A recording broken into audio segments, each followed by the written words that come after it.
Hi, my name is Timea. Thank you for having me here today and honored to be presenting.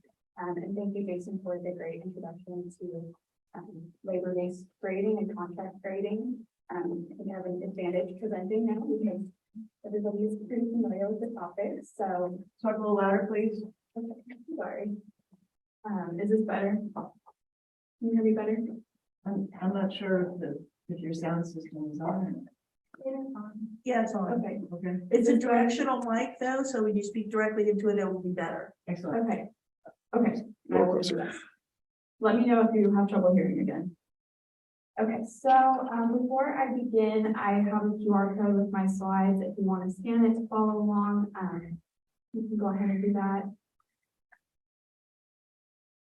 So to give an introduction and provide a little bit of context to my research, I'm more in the beginning phases of a research project. So I plan to conduct a research study of my own on the effectiveness of labor-based grading as I teach my first college level writing course in the fall. So I think I'm a little bit of a newer instructor in the room. So I feel like I'm in great company with people who might already be doing this, and I can learn some tips from you. And thank you. So in preparation for my study, I conducted an extensive literature review surrounding labor-based grading contracts specific to the college writing classroom. So today I'll be just presenting those findings from my literature review, and then I hope to have a discussion with you all about traditional and alternative grading methods.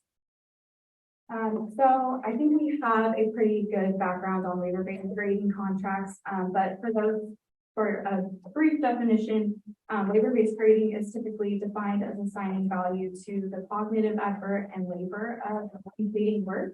So traditional grading methods usually assess the quality of the final product, but labor-based grading attempts to emphasize the learning process and the writing process as we get leading up to the final draft. So often based upon grading contracts drafted between teachers and students, labor-based grading typically guarantees minimum grades contingent upon completion of coursework, with higher grades given for evidence of engagement in the writing process through drafts, feedback, revision, peer review, and class discussion. A little bit about the history of labor-based grading contracts. Labor-based grading is a revolutionary assessment practice met with controversy, enthusiasm, and skepticism in the field of college composition. Although grading contracts have been used since the 1920s, their prevalence rose in the 1960s and 1970s, stimulating debate and research that is still prevalent today. And current research demonstrates a multitude of benefits offered by labor-based grading, along with areas in need of further development to achieve an ideal learning environment. Common themes in the literature surveyed include labor-based grading's positive correlation to students' creative risk-taking, self-confidence, motivation, and agency. Labor-based grading is also argued to serve as anti-racist writing assessment by providing a more racially and culturally equitable grading system. So moving forward, why would we explore alternative grading methods? So now we have a basic understanding of the background and significance of labor-based grading. I'd like to explore why this is even the topic that we're considering. Why would we change traditional grading methods? So on the screen, I have a few images that represent some of the frustrations with standardized grading, including a quote from Neil Tyson. When students cheat on exams, it's because our school system value grades more than students value learning. And I also included a meme on the right because I think this portrays how it feels to get an A or to get good grades. No pressure, none at all. It's a low stakes. So in my, actually, I don't think I'm yet. So other issues that have arisen in studying traditional grading practices, Harvard Business Publishing identifies that lack of student engagement is one of the biggest challenges educators face today. And scholar Ken Robinson posits that too often our educational systems don't enable students to develop their natural creative power. Instead, they promote uniformity and standardization. In addition to reported problems of disengagement and stifled creativity in education, traditional grading practices have been labeled as fraught with issues of white supremacy and minority suppression.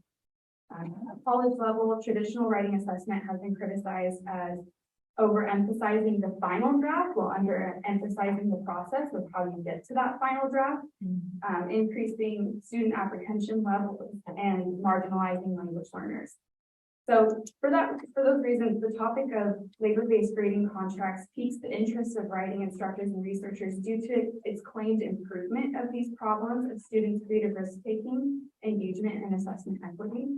While some scholars define labor-based grading contracts as complicated and ineffective methods of writing assessment, others argue that they increase classroom community, meaningful feedback, and critical thinking skills. So for my research, a couple questions that I'll be focusing on that will drive my research will be question 1, do college writing classes that incorporate labor-based grading contracts have higher rates of creativity, engagement, and meaningful labor?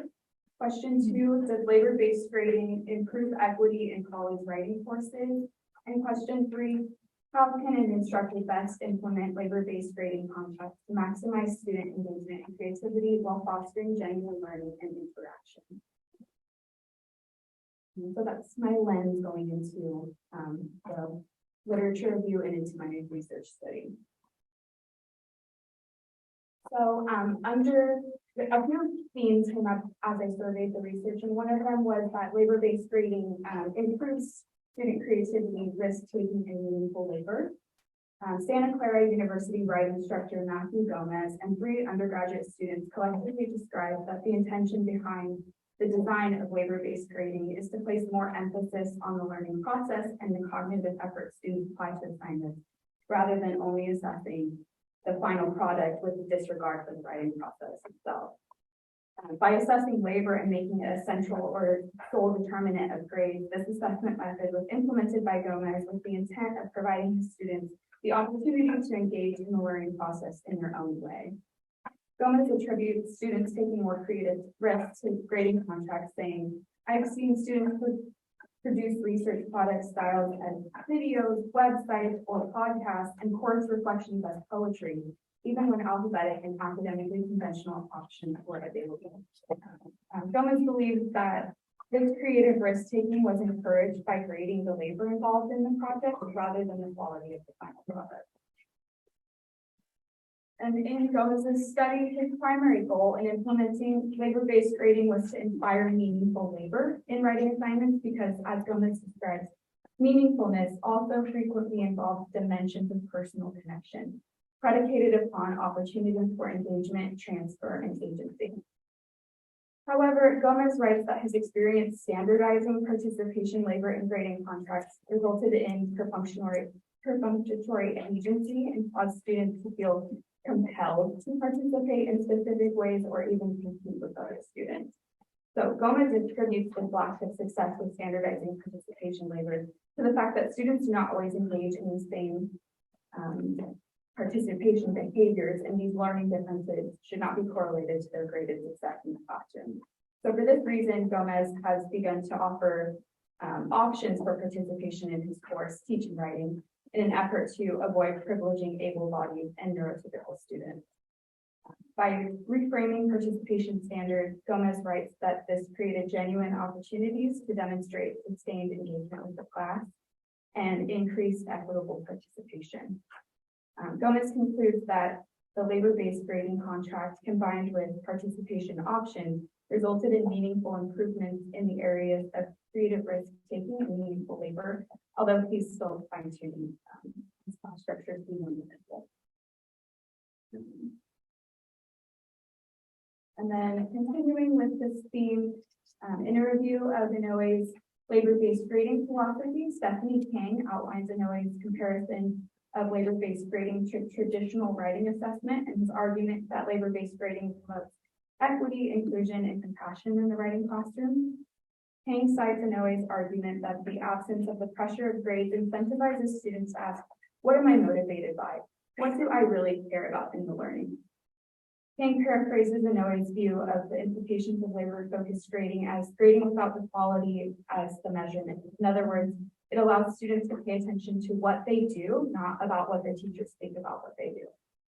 Inouye argues that labor-based grading underscores the meaning and purpose of writing assignments, corresponding with Gomez's findings that labor-based grading increased meaningful labor and participation. So like Gomez, Anthony Lentz considers labor-based grading in comparison to traditional grading from first-year student perspectives in his research article, Student Perceptions of Labor-Based Grading in First-Year Writing Courses. In examining criticisms of traditional writing assessment, Lentz explains that the student interview results revealed that students are conditioned to focus on grades as the end goal. And he argues that the presence of grades often equals students not taking risks with their writing, focusing on their grade over instructor comments and not thinking critically about the ideas that they are trying to communicate. In comparison to traditional grading, Lentz found that student responses to labor-based grading were overwhelmingly positive, citing decreased levels of apprehension and stress, increased freedom with writing, and increased language diversity. When grades were refocused to account for student effort and progress, both Gomez and Lentz found that students' apprehensions toward grades decreased and motivation to focus on the learning process increased. So that promotes more creative risk-taking and meaningful interactions with assignments, which is what we're all going for. And it's also aligning with Inouye's philosophy that labor-based grading allows for students to focus on the writing process. The other angle and the other common theme that came up through the research was seeing labor-based grading as an anti-racist writing assessment practice. College writing programs and departments throughout the country are increasingly implementing labor-based grading as a method of assessing student writing according to anti-racist practices. So Valerie Ballastar's research indicates that traditional institutional writing assessments often deny students their fundamental right to learn and express themselves in their natural dialect. And an evaluation of 13 secondary and post-secondary writing rubrics, Ballastar found that most writing rubrics either strictly enforce standard edited American English and often count and penalize grammatical errors or make token acknowledgments of students' rights to linguistic diversity, but then frame linguistic diversity as out of line with the specific historical context of academic writing. Ballastar's research found that students who did not use standard edited American academic English were penalized in most traditional classrooms, and she argues that this reinforces the superiority of a white middle and upper class dialect of English. Mark Santos uses Ballastar's research to elaborate on the problems within traditional assessment and highlight the need for an anti-racist approach to assessment. After detailing the problems within traditional assessment, Santos analyzes a longitudinal assessment project conducted in Fresno State University, in which labor-based grading practices and a directed self-placement system were implemented. An analysis of the course failure rates after implementing these systems, Santos points out that although there remained 8 to 10% achievement gaps between African American and Latino or Latino students and white students, adopting a labor-based grading system decreased failure rates for all racial demographics. In his data analysis, Santos cites Inouye's explanation that anti-racist assessment practices are not sufficient to eradicate the unequal distribution of resources and opportunities in students' lives. The divergent experiences with standard edited American English or dominant academic discourses and the divergent support, comfort, and treatment students have received from a structurally white educational system. Santos argues that the above-mentioned results of labor-based grading merit consideration for deconstructing and revising the traditional assessment system that continually produces structurally racist outcomes. And then I also reviewed another study from faculty at Texas A&M University, and they collectively found that labor-based grading contracts have increased empathy, respect, and inclusion of students' cultural and linguistic backgrounds, and they had a lot of very positive things to say about that. But I think I'm running a little low on time, so I will go ahead and discuss quickly the challenges and lack of research in these areas. So I want to continue looking into labor-based grading in language learning contexts in particular, and also in disability and intersectional studies. And then it also seems that further research would be beneficial in the context of LT classrooms, distance learning, social justice, and disability studies. So those are some areas that I want to continue this research.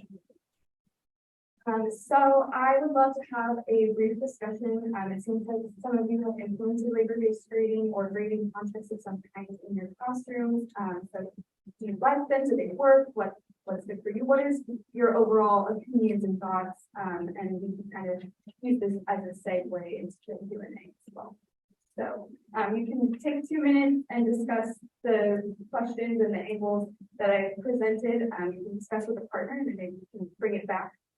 So we're going to be thinking about how labor-based grading, or do you think that labor-based grading will come to be stimulating higher rates of creativity, engagement, and meaningful labor, improving equity in writing courses, and fostering genuine learning and interaction? So we can take 2 minutes. Hey. Have you done any labor-based grading? Oh yeah, big advocate. So I know that I have low stakes writing in my class, and there are rules that I've put in there where it's either complete, incomplete, or verbalize it. I know I don't have a set certain structure in my class where it's like labor-based, but there are things that I communicate with intentions around that for each assignment that students do. Also, when it comes to like the bigger writing assignments, I never like full labor-based, but I do like collaborative grading, where like students go with the writing process, we do one-on-one meetings, or look at the drafts, and we decide on the grade and what it's deserving of based on the reflection letters that we did in the class, what I think and what they feel. And kind of from within agreement with that. Yeah. So that's what I've done so far. That is pretty similar to my approach. I definitely want to give students the agency, and I am a big advocate of self-assessment, like where they will make the argument for their grade, because it's not that important to me, like other people were saying. And it's something that I've definitely had to unlearn from my own education and, teacher training and all that.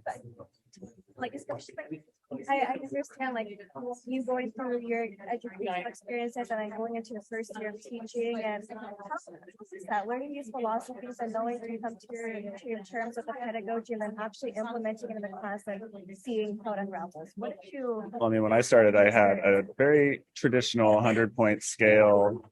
10 points was for grammar, 30 points was for content, 30 points was for whatever, the writing process or the rough draft. And so it was actually super liberating to move away from that. And I could probably do better about being more clear about expectations, just to hold students more accountable. But for me, it's all about the feedback and revision. That is one of the required tasks, is for them to revise. So the person who spent more time on their early draft doesn't have to revise as much. So they'll do the labor either way if they get that final product finished. And it's really how much effort you and labor you put into the earlier drafts will be rewarded later, just because you don't have to do as many revisions. So labor-based grading as like your whole class is labor-based, or just with the? Oh yeah. Okay. The whole so it includes attendance. Yeah, there you go. Participation, attendance. But I am flexible also through the pandemic, especially, and so people have ways to make up attendance, like one-on-one conferences, or go to tutoring, or meet with a peer helper, or something like And that. that's just because you specify two as alternatives. Yeah. So I mean, this is all. Yeah. And I just feel like those are things that I've been doing, and I could have communicated that even more. The reasons why, yeah, exactly, because school should be a little bit. Learning should be less. It's mind, body, soul, really. Yeah. It has to be like the whole process of learning. We have to. Yeah. You said unlearn and relearn. Yep. Yes.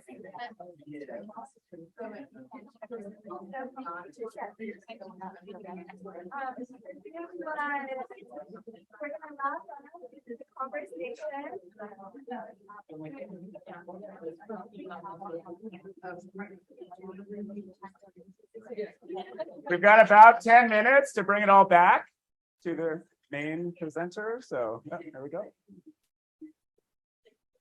If anyone wants to share any ideas that they were discussing? Or any questions? Well, I'll share this. I'm not sure about that. So I just finished teaching a course for the first time. It was great, and it's the first time I've taught this course, which was digital storytelling for sustainability minors. So it was storytelling, and it was digital, and I wasn't teaching any of that part, and but it was for students that are not necessarily quote unquote creative, but they have stories that they want to be able to tell. And I ended up, I was not very together with clearly saying that we were contract grading, but pretty much the way the class was, it was on process. And for them to figure out what the story was and then try to tell it. And sometimes the really difficult thing was getting the interview. It wasn't actually telling the story. For some of them, the really difficult thing was getting their perfectionist editor to shut up. And it wasn't, you know, and some of them came up with these just beautiful little gems of things. And it was all about the process. So, and that was, I think, was really applicable to that because some of it was technical, but they were learning these very difficult technical things that, you know, they could keep learning for weeks and weeks and weeks and weeks or years even. So I felt that, you know, having to critique or judge that was just not applicable. And they did, and encouraging them to do that. They created beautiful work. It was all over the place, but it was really beautiful. And I think it's really helpful to encourage people to do that, you know, and find what they do. Thank you for sharing. I think that really highlights the importance of giving students the ability to kind of feel this or feel out, especially in a creative setting like a composition classroom. It's daunting to think about how am I going to write a poem, how am I going to write a personal narrative, and what makes that good, and we want it to be authentic in order to really make progress in those ways. And I think in the class that you're teaching, that's also super important, is getting that creative element there. And that's really hard to do when a lot of students will just look for, okay, what's the rubric? What do I have to do? What am I going to, like, how do I going to make, basically? And I think that that's the benefit of grading contracts, of getting away from that. Because I'm that student. I want to know, how can I do well? And then once I do well, I don't think about it again. But the appeal for grading contracts to me is also for those high achieving students to be forced to reflect, be forced to revise, because that's how we learn. That's why we're in school, how to get better. And so it helps students who are struggling a little bit more, but it also helps the students who are going to do well no matter what environment they're in.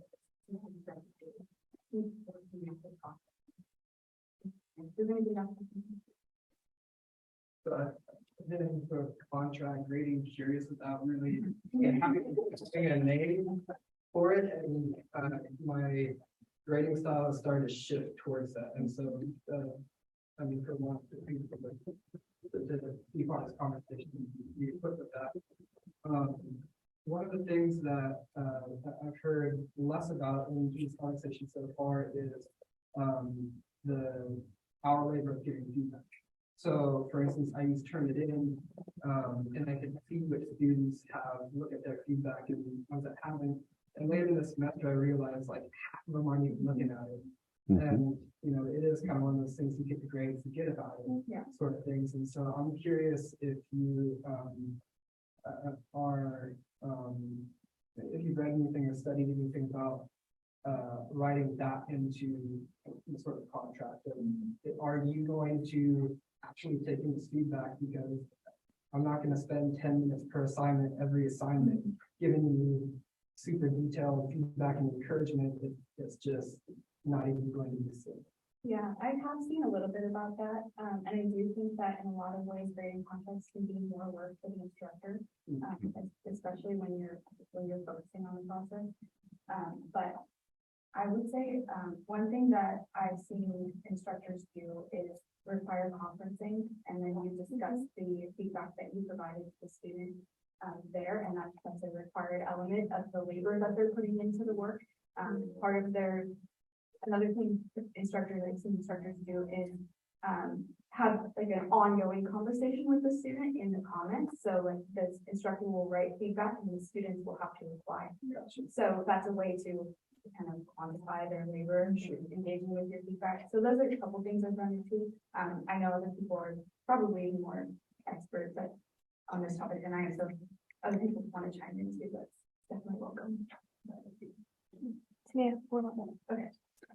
I have a question from the chat that I want to include the Zoom folks. How does this is from Judy Joshua, how does labor-based grading intersect with the use of AI chatbots? It seems like the rise of labor-based grading in the age of chatbots could be a bit of a perfect storm for a new type of cheating.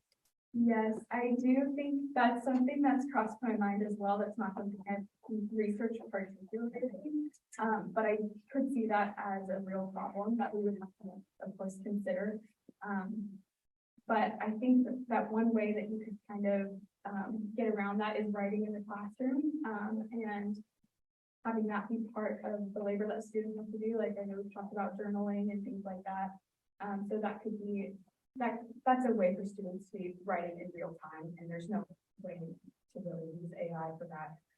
But as far as other major assignments go, you could include like time to work on it in class, or I don't know. I think I would need to do some more research to have a better answer for getting around that. But yeah, that's what I think for now. Maybe requiring revision and feedback. Yes, yeah. There are other hands? Yes. Oh, I was gonna ask, or sorry, I was gonna say, like, do you think LBGCs will prove to be improving equity in writing courses? Can I respond to that directly, based on my own experience? Yes, please. I think yes and no at the same time, because depending on the instructor, they might choose to be more, strict about how they're enforcing their labor-based contract. So if they're really, stringent on like, you can only miss X number of classes, then they're not really helping the students that, would have not been succeeding at, in a traditional grading system anyway, right? Students that, have to take care of their children at home, or if they have multiple jobs. So I think depending on the instructor, Yeah, I definitely see what you're saying, and I agree. I think I'm still feeling out the grading contracts and see exactly how I want to implement it and see how it goes in the first class. But I agree. I think with anything in our field, is the instructor and the relationship with the student is really the most important thing. No matter how you grade, no matter all of that, I think it's coming down to knowing your students, and I think you could definitely take grading contracts and make them super like have a lot of rules to follow and have to do this every single day, and that could turn into something that is challenging for students, and it's getting away from the point of labor-based grading that we started out with in combating the problems in traditional grading. So I definitely see what you're saying, and I think that it's a very valid and consider. Thank you. Thank you.